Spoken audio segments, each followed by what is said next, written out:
Hello everyone, स्वागत है आपका करंट अफेयर्स बाय आरएचपी पर। यहाँ हम कवर करते हैं डेली इम्पोर्टेंट करंट अफेयर्स जो आने वाले बैंकिंग, एसएससी, रेलवे सभी कॉम्पिटिटिव एग्जाम के लिए इम्पोर्टेंट है। चलिए शुरू करते हैं आज के इम्पोर्टेंट करंट अफेयर्स। पहला क्वेश्चन है, what is India's rank in the corruption perception index 2025।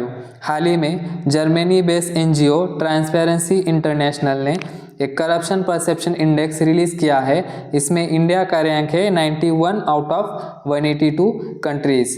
और ये जो इंडेक्स है इसमें टॉप 3 कंट्रीज़ है Denmark with a score 89, second है Finland with a score 88 points and third है सिंगापुर विथ 84 पॉइंट्स। तो आपको यहाँ पे याद रखना है, करप्शन परसेप्शन इंडेक्स रिलीज़ किया है Germany based NGO Transparency International और इंडिया का रैंक है 91। फर्स्ट है डेनमार्क, सेकेंड है फिनलैंड एंड थर्ड है सिंगापुर। अगला क्वेश्चन है, on which date world Unani day observe annually. कब मनाया जाता है world Unani day? It observe on 11 February. The day marks birth anniversary of whom? Mohammad Ajmal Khan, also known as Hakim Ajmal Khan. Birth anniversary observe as world Unani day. और this year theme क्या है world Unani day? Innovation and evidence in Unani practice. तो days है world Unani day 11 February with a theme innovation and evidence in Unani practice. अगला question है, विच scheme was launch by Delhi government for girls in February 2026। Delhi government ने girls के लिए कौन सी scheme launch की है? लखपति बिटिया योजना। स्कीम का नाम है Lakhpati Bitiya Yojana, launch by Delhi government to provide financial support to girls. The scheme aims to prevent school dropouts among girls from low income families. It will replace लाडली योजना 2008 स्कीम। ये जो दिल्ली गवर्नमेंट ने एक नई स्कीम लॉन्च की थी 2008 में, लाडली योजना, उसी स्कीम को रिप्लेस किया है लखपति बिटिया योजना। और ये लागू कब से होने वाले है? 1 अप्रैल 2026। इस स्कीम के अंतर्गत दिए जाएंगे 56,000 in phase manner. This amount will mature to more than Rs 1 lakh and will be credited to beneficiaries Aadhaar link bank account. तो स्कीम का नाम क्या है? Lakhpati Bitiya Yojana, launch by Delhi government to provide financial support to girls. अगला question है, What GDP growth rate has Moody's projected for India in financial year 27? तो मोडी ratings ने project किया है India GDP growth for financial year 27 6.4%। The projection was release in the report title banking system outlook India, outlook stable backed by strong economic growth and robust bank fundamentals. तो आपको यहाँ पे याद रखना है मूडीज प्रोजेक्शन कितना है? 6.4%। अगला क्वेश्चन है, what is the name of world's first doctor led AI powered home health care ecosystem launch in India. India में अभी AI powered home health care ecosystem launch किया है।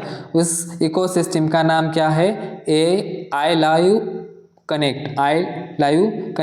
India launch I live connect, the world's first doctor led artificial intelligence powered home health care ecosystem. The system functions as personalized ICU-like care setup at home. और ये जो ecosystem launch किए किसने किए?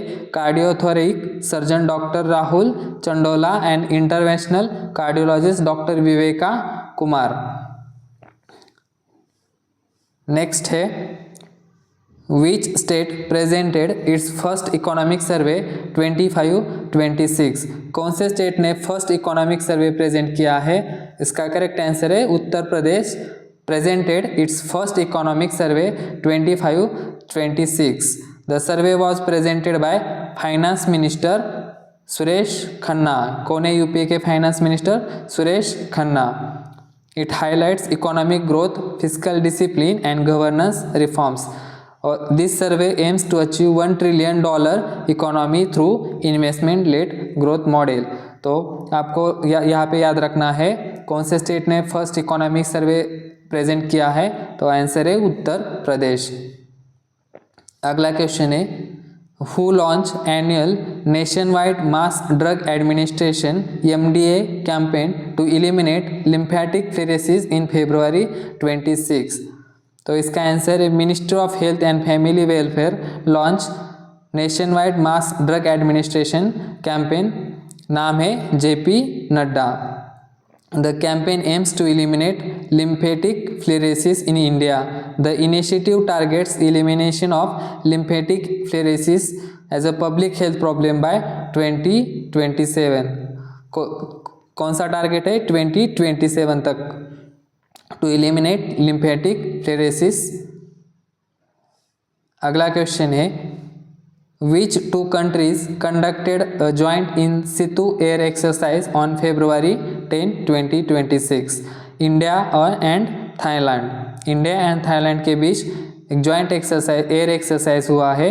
क्या नाम है एक्सरसाइज का? सितु air exercise. The Indian air force and the royal Thai air force conducted a joint in situ air exercise.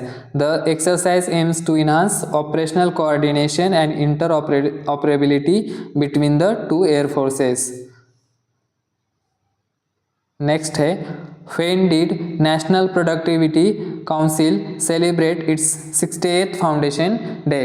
कब मनाया जाता है national productivity day? 12th February, observed as a National Productivity Day. This year it was 68th Foundation Day. National Productivity Council celebrated its 68th Foundation Day on 12th February. Also, National Productivity Week will be observed from 12 to 18 February 26 across India. कब मनाया जाएगा? National Productivity Week will be observed from 12 to 18 February 26 across India.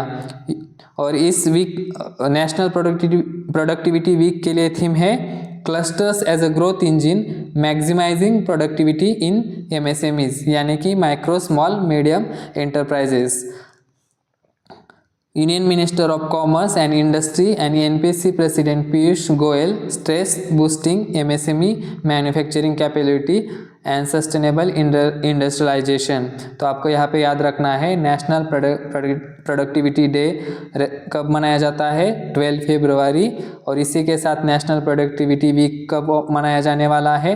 12 to 18 February with a theme clusters as a growth engine maximising productivity in MSME।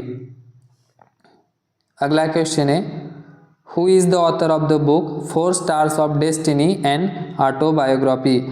तो किसकी autobiography है? ये general Manoj Mukund Naravane. 4 Stars of Destiny and Autobiography is written by Manoj Mukund Naravane. He served 20th Chief of the Indian Army. The book narrates his journey from childhood to becoming the Chief of Indian Army. तो book का नाम है 4 Stars of Destiny and Autobiography, general Manoj Mukund Naravane. तो ये थे आज के important current affairs. अगर वीडियो आपको हेल्पफुल लगा हो तो लाइक करिए, शेयर करिए। Thanks for watching. मिलते हैं नेक्स्ट वीडियो में।